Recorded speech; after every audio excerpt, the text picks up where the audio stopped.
Shakib basically কিন্তু একজন ভালো মানুষ। ও কিন্তু কথা কম বলে। আই ডোন্ট নো, আমার সাথে অনেকটা কথা কম বলে। ও আসলে খুব রিজার্ভ থাকে।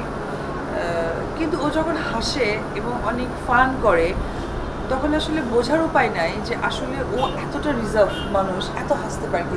ও কিন্তু ভীষণ কমেডিয়ান, ভীষণ হাসাতে পারে। ও বাসায় রাত্রে হলে এরকম হঠাৎ মনে হলো যে বাসায় ফান করব, হয়তো আম্মাকে নিয়ে টানাটানি করতেছে, আম্মা আপনি আমার একমাত্র মা, এরকম। তারপরে মানে মজা করতেছে, আমরা হাসতে হাসতে। আবার ও বিশেষ করে যেটা হয় যে কি বলে ইয়ার্কি, মানে ধর নকলটা ভালো করতে পারে, সরি ইয়ার্কি না, নকল করতে পারে, অনুকরণটা এক্স্যাক্টলি। ওর মা কি করতেছে হয়তো ওটা ওরকম দেখাচ্ছে, আমরা হাসতে হাসতে হয়তো কুটি।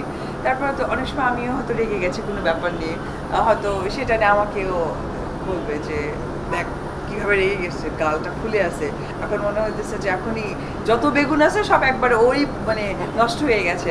ও কিন্তু অনেক ভালো মানুষ, অনেক ভালো মানুষ। আমি প্রে করবো পর আল্লাহর কাছে যে আল্লাহ ওকে যেন অনেক ভালো রাখে, আল্লাহ ওকে যেন হেদায়েত করে। এখন আমি মনে করব যে পৃথিবীর সবচেয়ে best happy person Shakib, because শাকিবের কাছে আব্রাহামের মতো একজন সন্তান আছে। এবং অবশ্যই আমি আমার ভালো বলতে চাই না, আমি ওর সহধর্মিণী হিসেবে আমি কখনোই ওকে বায়াস্ট করি না, কখনোই ওকে আমি কোনো কিছু রুটিন মাফিক করে দিই না। আমি ওকে সবসময় ফ্রিডম রাখার চেষ্টা করি যে তুমি তোমার ফ্রিডম মতো চলাফেরা করো। কারণ আমরা স্বামী স্ত্রীর আগে আমাদের সবচেয়ে বড় সম্পর্ক আমরা ভালো বন্ধু। যখন ভালো বন্ধু হতে পেরেছি আমরা, আমার মনে হয় যে সাকিব এটা অস্বীকার করতে পারবে না, আমরা কিন্তু অনেক ভালো বন্ধু। সাকিব অনেক অনেক হয়তো অন্যায় করে, অনেক ফান করে ফেলে, হয়তো বা অন্যায় ছলে বা ইয়ার্কি করতে করতে, সেটা যখন সে আমার সাথে শেয়ার করে হয়তো সেই মোমেন্টে আমি অনেক খেপে যায়। আফটার 5 ইয়ার মানে 5 আওয়ার পরে আমি আবার চেঞ্জেস, আচ্ছা ঠিক আছে কেন করলো, এটা না করলো পর্দা, ওকে ফাইন, নেভার মাইন্ড। তো আমি সাকিবের ভালো স্ত্রী হতে চাই না, আমি ভালো বন্ধু হতে চাই এবং আছি, থাকবো। আর সাকিবের সবচেয়ে এখন বড় বন্ধু আমার মনে তার ছেলে। সো আমি মনে করি এই মুহূর্তে কালে বেস্ট হ্যাপি পারসন সাকিব। দুষ্টমির কথা বলছি, কোন নায়িকার সঙ্গে দুষ্টমি করার কারণে বেশি খেতে গেছি? না, আমি পার্টিকুলার কোনো নায়িকার কথা বলবো, কারণ সাকিব অনেক নায়কের সাথে কাজ করেছে, হিউজ, এখন গুণে হাতে গুণে শেষ করা যাবে না।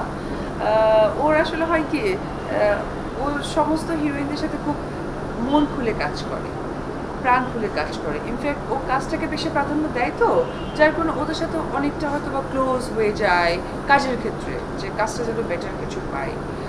লাইক ওরকম আমাকে হয় না, স্বামী স্ত্রীর মধ্যে অনেক টোকাটুকিতে হয়ে থাকে, ওইটারই একটা রাগ হয়তো 5 ঘন্টা থাকে।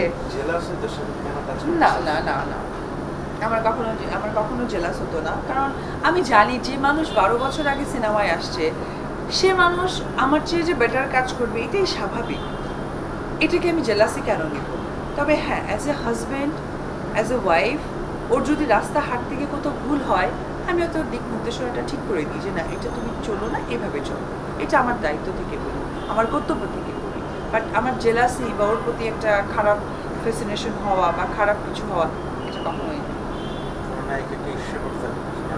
না। বিকজ আমিও একজন নায়িকা, আমি কেন শেয়ার করতে যাবো? আমার কাছে সব নায়িকা আমার নায়িকার মতোই। আমি পার্টিকুলার কোনো নায়িকা কেন, আমি একজন নায়িকা হিসেবে সমস্ত নায়িকাকে ঈর্ষা করতাম যে হায় রে, আমার হাজব্যান্ডের সাথে আমি সব সিনেমা করবো, ওরা কেন করবে? নায়ককে বিয়ে করে আপনি নায়ককে জীবন সঙ্গী হিসাবে কতটা মানে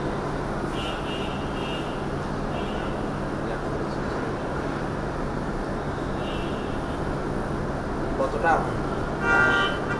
নিজের ভালো লাগার জায়গাটা? হ্যাঁ, প্রথমত কথা দেখেন, 2008 সালে আমাদের বিয়ে হয়েছে, তারপর থেকে কিন্তু আমি কম সিনেমা করিনি।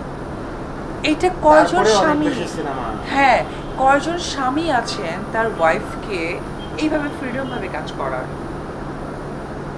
সেদিক থেকে আমি আসলে ওর কাছে সত্যি থ্যাঙ্কস যে একজন হাজব্যান্ড টলারেট করেছে, এটা আমি সহযোগিতা করেছে। হ্যাঁ, যে এটা আসলে ওকে আর আমি ধন্যবাদ দিতে চাই না, অনেক বড় মনে একটা জিনিস দেখিয়েছে।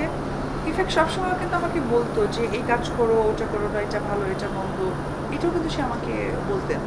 তো এটাতেই আমি তার কাছে আসলে কৃতজ্ঞ।